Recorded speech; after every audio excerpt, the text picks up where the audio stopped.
Hey everyone! Today we're diving into the interesting world of Reformed Christianity, also known as Calvinism. This major branch of Protestantism emerged during the 16th century Protestant Reformation, a pivotal moment in history when the Western Church split apart. Nowadays, Reformed Christianity is represented by traditions like Continental Reformed, Presbyterian, Congregational, and even parts of the Anglican and Baptist communities. At its core, Reformed theology focuses on the authority of the Bible, the sovereignty of God, and something called covenant theology, a way of understanding the Bible through God's agreements or covenants with humanity. Simplicity in worship has always been a hallmark of Reformed churches, and they practice different church governance styles, like Presbyterian, Congregational, and occasionally Episcopal systems. The faith also teaches a spiritual presence of Christ in the Lord's Supper, a belief championed by John Calvin. This tradition started taking shape in Switzerland, Scotland, and the Netherlands. A big moment came in the 17th century, when disagreements over predestination and salvation led to the Arminians breaking away from the Reformed fold. This controversy even resulted in the Canons of Dort, which outlined what we now call the 5 points of Calvinism. The term Calvinism itself comes from John Calvin, a key reformer in Geneva. But interestingly, Calvin wasn't a fan of the label. The name was first coined by Lutherans to describe his followers, but it doesn't fully capture the breadth of this movement, which actually began with earlier figures like Huldrych Zwingli in Zurich. The Reformed tradition distinguished itself early on by opposing both the Lutheran view of the Eucharist and the more radical ideas of the Anabaptists. The Reformed movement's history is rich with theological development. The first generation of reformers, including Zwingli and Martin Bucer, laid the groundwork by emphasizing Scripture and ideas like salvation by grace alone. Calvin and others built on this foundation, creating a consistent creed that helped the movement spread rapidly across Europe.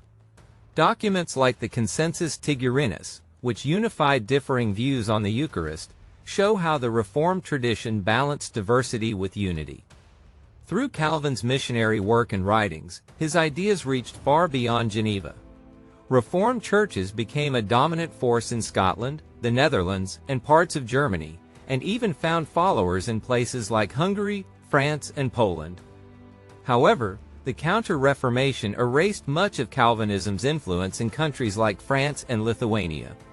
Despite setbacks, Reformed Christianity continued to grow, especially in North America, South Africa, and Korea, where it remains a significant religious force today. And Calvin's ideas didn't just stay in Geneva. They traveled far and wide, shaking up Europe in ways that left a lasting impact. In Switzerland, some cantons stuck with the Reformed tradition while others stayed Catholic, reflecting that religious patchwork we still see today. Calvinism made its mark in Scotland too, becoming a core part of the church there. The Dutch Republic embraced it, as did parts of Germany, thanks to reformers like Olavianus and Zacharias Ursinus, spreading the doctrine. Even in eastern Hungary and Transylvania, Calvinism found a foothold, often protected by local nobles. By 2007, over 3.5 million Hungarian Reformed Christians could trace their faith back to these roots. France, Lithuania, and Poland weren't left untouched either. For a while, Calvinism was influential, but the Counter-Reformation tried to stamp it out. A key figure in Poland, John Alasko, was instrumental in organizing Reformed churches in areas like East Frisia and even in London. However, Poland saw a split when Piotr of Goniads openly opposed the doctrine of the Trinity, leading to the birth of the Polish Brethren. Calvinism also flirted with Scandinavia, particularly Sweden, but ultimately, Lutheranism prevailed after the Synod of Uppsala in 1593. In the Americas, many Calvinists, like the Pilgrim Fathers, migrated to the 13 colonies.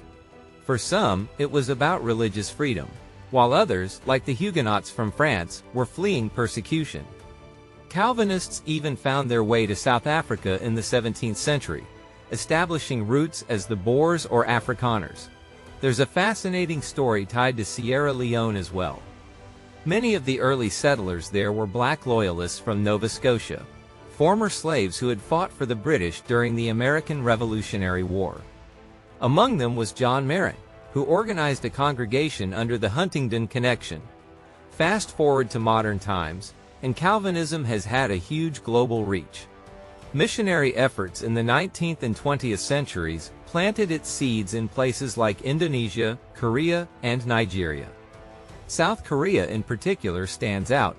Presbyterianism, a Calvinist tradition, is the largest Christian denomination there, with over 20,000 congregations and millions of members.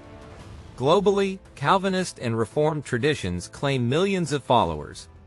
Some estimates say Presbyterians and Reformed Christians make up around 56 million of the world's Protestants.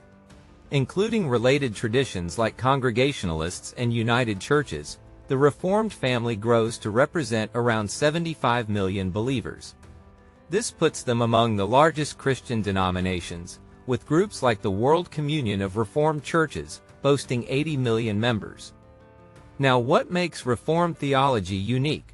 It's all about covenant. Calvinists see God's relationship with humanity as unfolding through covenants, starting with the covenant of works in Eden and moving to the covenant of grace after the fall.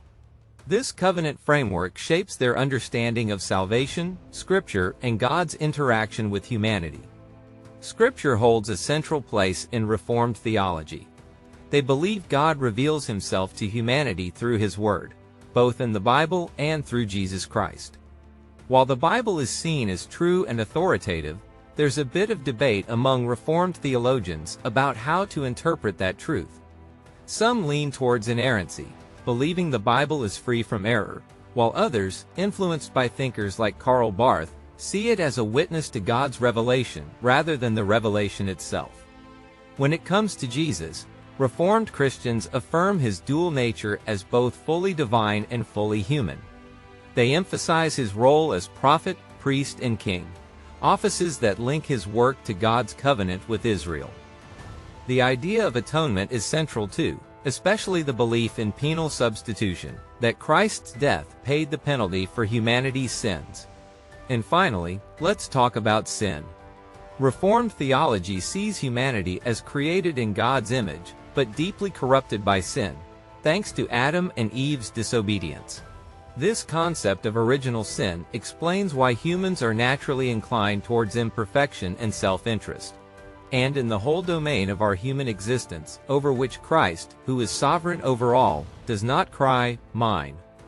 That powerful statement from Abraham Kuyper really sums up the neo-Calvinist approach. It wasn't just about individual salvation or church life. It was about Christ's lordship over everything.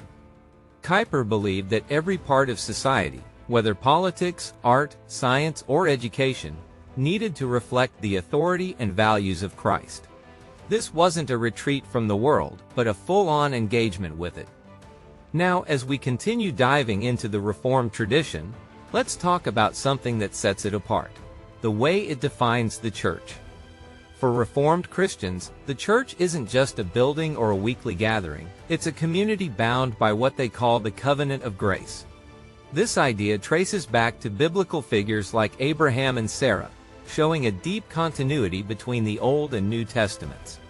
But here's where it gets interesting. They view the church in two ways: visible and invisible. The invisible church? That's all the true believers across time, known only to God. The visible church? That's the one we see, the organized institutional body. But here's the catch. Not everyone in the visible church is necessarily part of the invisible one. You might go to church every Sunday, but according to Reformed theology, only those truly chosen by God are part of His elect. And how do you even identify a legitimate church? Reformed theologians point to what they call the marks of the church. For some, it's as simple as the gospel being preached correctly. Others, like John Calvin, added proper administration of sacraments. And still others, following the Scots Confession, included the enforcement of discipline within the church. The idea was to ensure the church stayed true to Scripture, rather than being swayed by traditions or external authorities. This emphasis on biblical fidelity carries over into their worship practices too. You've probably heard about the regulative principle of worship. Basically, it's the idea that worship should include only what's explicitly commanded in the Bible. Back in Calvin's day, this led to stripping away anything seen as extra, like musical instruments.